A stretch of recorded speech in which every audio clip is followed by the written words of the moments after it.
Welcome back to the Nordic Centre with the You Are Not Alone event hosted by Scott Walker. Hello, Scott. Hello, Scott. Hello. Yeah, so we're doing this video on stigma for men with mental illness. So, personally, I have bipolar disorder. I've been dealing with depression. And also bipolar. Yeah, so this is, I think, really beneficial because we got two dudes who have mental illness, and then we have a woman who lives with the mental illness and has a lot of perspective and insight. So I'd love to start with Andrea because you are very So one of the things I think as a woman is that we have a much easier time being open and honest about our mental health issues, and I think it's a real shame that for men there is so much additional stigma, and statistically men are much less likely to either seek out medical help or to seek out support from friends and family compared to women. So I think it's just a real unfortunate shame. I think as moms we should be doing a better job with our sons, but I think we should be encouraging our partners, our brothers, our uncles, our fathers. If we suspect they're having issues, I think we should be encouraging them to come forward. You guys obviously had the courage, which was great, but I think we should be doing a lot more to encourage the men in our lives to step up and be honest and open about the concerns, the issues that they're facing. Yeah. And as I said earlier, I think just going that first date takes a lot of courage for everyone, so men's or women's. But yes, as mentioned, I think for men's, because most men don't talk about their emotion, well, that's the first step is even more difficult. But I think I see with the new generation of young people, I think more people or kids or young boys are more open about their feeling, and I think that's a really good thing to I'm trying to teach with my son to share his feelings, and whenever there's something happening that he can share with me. And I mean, I've always been sensitive myself, but I remember when I had to reach out for help, it was really, really difficult because of myself, judging myself.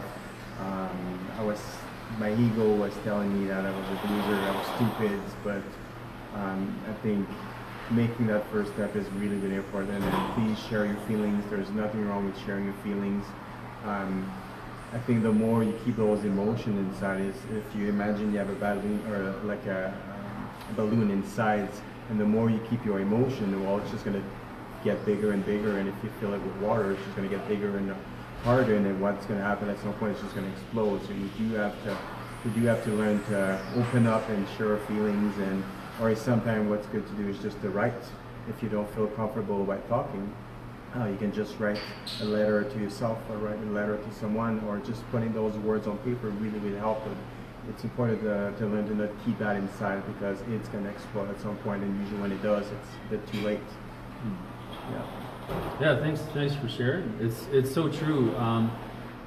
One thing that I'm grateful for is that whether it's events like this or larger events like Movember, Bell Let's Talk, there's more emphasis and encouragement for men to openly talk about their problems and issues with mental health. I know myself personally, and you can probably relate. As I've shared more publicly my struggles and challenges, I've had more and more people, including men, coming up to me and just saying, hey, like, I'm struggling with this, can we talk about this? Or I'll get an email or a call. And it takes people sharing, especially men, to show that it's okay to be a guy and talk about our mental health problems and our issues, because the worst case is when someone is silent, and then unfortunately the worst can happen, as we know. It's not something you like to think about, but for someone who does not talk about the problems, they can spiral down, have suicidal thoughts, and then suicide is an issue for men. Isn't it the number one killer? Yeah. Number one killer of young men. Yeah, for young men, it's the number one killer. And so for all of us, whether we are men or people supporting men, people who have obviously friends or family that are men, I encourage all of us to look out for one another and to really, really encourage people to come forward, because the more people that are able to honestly and openly talk about it, the less stigma there will be, of course. And one thing that took me a while to realize myself is, well, I really believe now that mental health is just like any other illness. So someone that has vision problem, well, is going to go and see a professional and get some glasses. Someone who's dealing with asthma will go and see a doctor and get some pumps and medicine. Someone that has any issue walking, well, is going to go see a professional and get something for his shoes. So mental health is just like any other illness, and it's not a choice. It's not because we're weaker than anybody else. It's just a condition that happens in your life, and it's there to teach you something. And for me, well, I've been through some challenging time that we all do. I think we all have a story.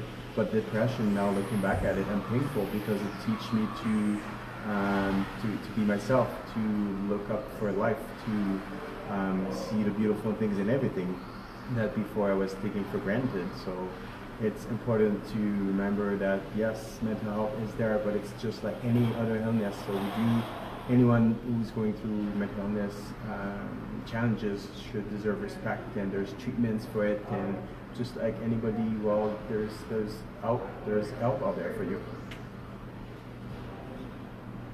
Thanks for sharing, guys. Yes.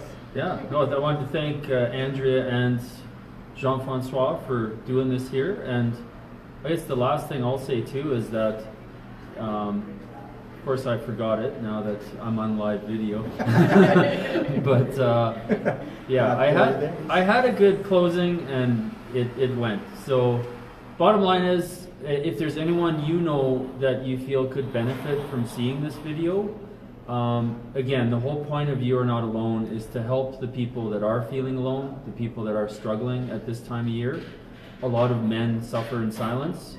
So if anyone you know feels could benefit from watching this, I'd appreciate you considering sending this to them, because that could really make a difference. We all have times in our lives where it's one thought, one conversation, one sentence we read that has a powerful impact. And this is kind of a hack job of a video here, but bottom line is this could really help somebody. So thanks for tuning in and for your support, and just remember, you are not alone. Yeah. All the best for 2019.